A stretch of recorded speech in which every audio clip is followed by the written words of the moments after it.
Hello friends, welcome back to my channel.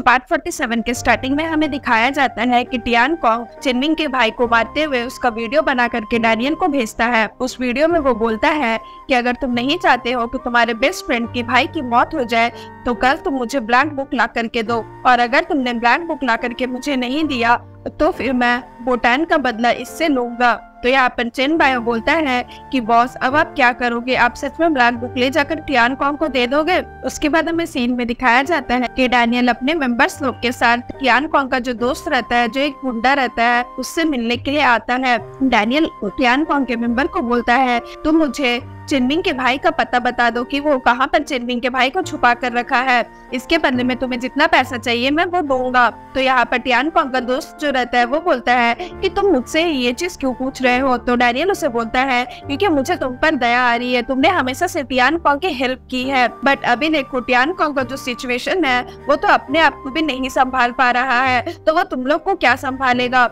और तुम लोग को क्या ही दे सकता है, अभी तो उसके पास खुद कुछ नहीं है। टियान कॉन्ग सिर्फ दूसरों को यूज करता है। तुम ही सोचो, जो चेंग फैमिली ने उसे पाल पोस कर बड़ा किया, उसे चेंग फैमिली को उसने धोखा दिया, तो फिर तुम लोग क्या चीज हो उसके सामने। वो एक न एक दिन तुम लोगों को भी धोखा देगा ही, इसलिए बेटर होगा तुम मुझे चिनमिंग के भाई का लोकेशन बता दो कि उसने चिनमिंग के भाई को कहाँ छुपा कर रखा है। उसके बाद हमें सीन में दिखाया जाता है कि यहाँ पर टियान कॉन्ग का जो दोस्त है वो आता है मिलने के लिए टियान कॉन्ग से। तो यहाँ पर टियान कॉन्ग उसे बोलता है कि मेरे सारे मेंबर्स मेरी हेल्प करने से मना कर रहे हैं, उन लोगों को चिनमिंग के बारे में ऑलरेडी पता चल गया है और उन्हें डर है कि कहीं वो लोग की जान खतरे में ना आ जाए, इसलिए वो लोग मेरी हेल्प नहीं कर रहे हैं।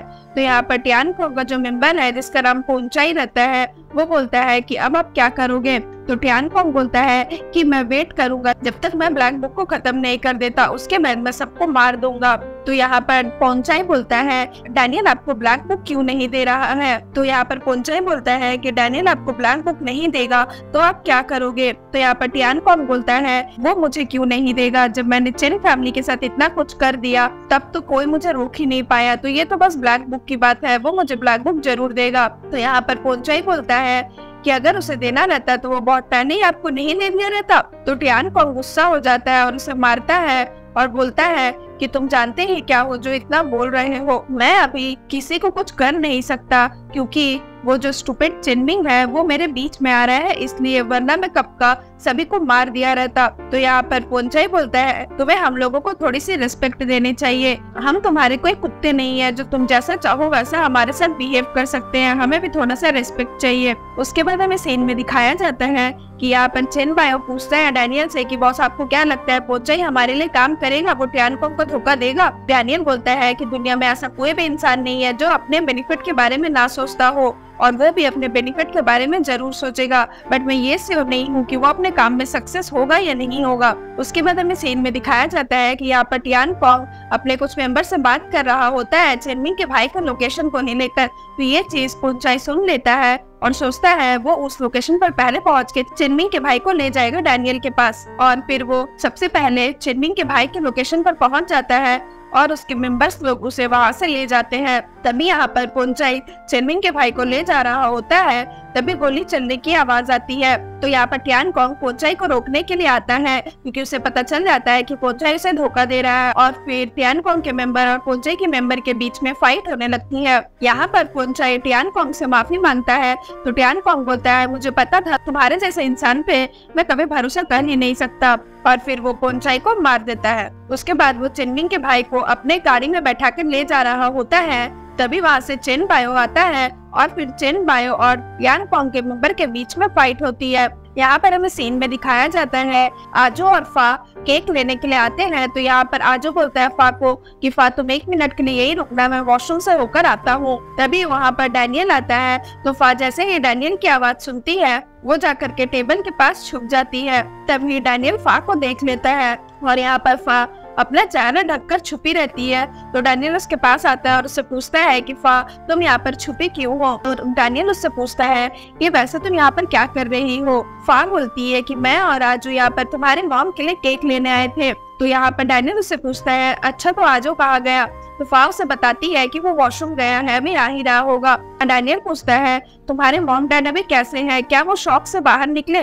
तो फा बोलती है कि हाँ वो लोग ठीक है। और फिर यहाँ पर फा बोलती है कि तुम्हें आजो को मेरा टेक केयर करने के लिए भेजने की जरूरत नहीं है, मैं अपना टेक केयर खुद कर सकती हूँ। तो यहाँ पर डैनियल बोलता है कि मैंने चेनमिंग से प्रॉमिस किया है कि मैं तुम्हारा ख्याल रखूंगा। उसके बाद फा चली जाती है। तो चेन बायो बोलता है डैनियल को कि बॉस अगर आप सच में फा से प्यार करते हो तो आपको चेनमिंग के लिए फा को सैक्रिफाइस करने की जरूरत नहीं है। तो डैनियल उससे बोलता है कि चेन बायो अगर मान लो दुनिया में सिर्फ एक लड़की बची होगी जो P5 होगी और P5 ही वो लड़की होगी जो मुझे सबसे खुश रख सकती होगी, तो क्या तुम P5 को मेरे लिए सैक्रिफाइस कर दोगे।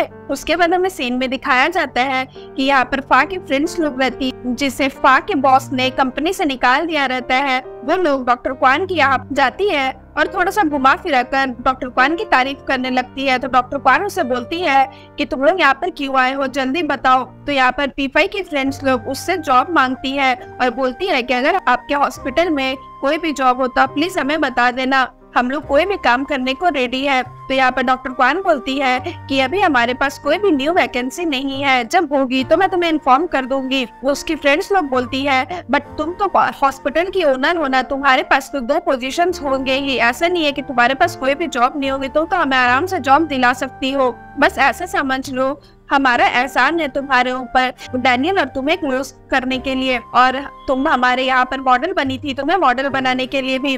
तो यहाँ पर डॉक्टर क्वान बोलती है कि मेरे अंदर इतना कैपेबिलिटी है कि मैं मॉडल बन सकती हूँ और मैं मॉडल बनी थी तभी जाकर तुम्हारा मैगजीन सक्सेस हुआ था, तो इसका मतलब ये हुआ कि मेरा एहसान है तुम लोग के कंपनी में। तो यहाँ पर P5 की फ्रेंड्स लोग बोलती है तो ठीक है, तुम हमें फ्रेंड समझ कर ही हमें जॉब दे दो। तो डॉक्टर क्वान बोलती है कि मैंने कब कहा कि तुम लोग मेरी फ्रेंड हो। P5 की फ्रेंड्स लोग बोलती है अच्छा तो तुम हमें यूज कर रही थी।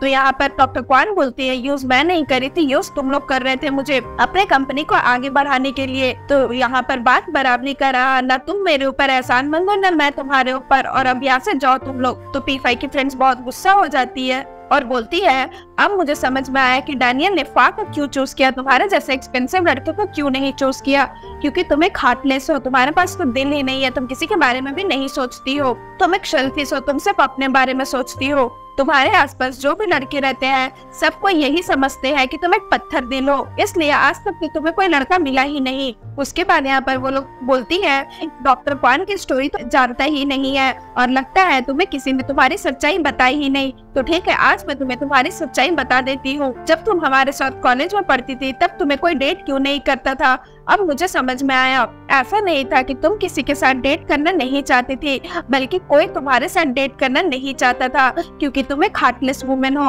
और तुम किसी के लिए भी अपनी लाइफ को सैक्रिफाइस करना नहीं चाहती हो, है ना डॉक्टर क्वान। और यहाँ पर डॉक्टर क्वान अपनी इस तरह से बेइज्जती सुन के बहुत गुस्सा हो जाती है और रोने भी लगती है। उसके बाद P5 की फ्रेंड्स लोग बोलती है वो बस एक चीज में अच्छी हो और वो है जो तुम डॉक्टर बनी हो वो, और जब तुम पेशेंट को ट्रीट करती हो वो, बस तुम यही 2 चीज में अच्छी हो, बाकी सारी चीजों में तुम फेल हो चुकी हो। फिर सीन यहाँ पर खत्म हो जाता है। सो फ्रेंड्स अगर आपको मेरी ये वीडियो अच्छी लगी हो तो प्लीज मेरे वीडियो को लाइक करिएगा, मेरे चैनल को सब्सक्राइब करिएगा। मैं जल्द इसके न्यू एपिसोड लेकर के आऊंगी जो बहुत ही ज्यादा इंटरेस्टिंग होने वाला है, तो उसके लिए वेट करिएगा। सो फ्रेंड्स आज के लिए बाय बाय, मिलते हैं फिर से न्यू वीडियो के साथ।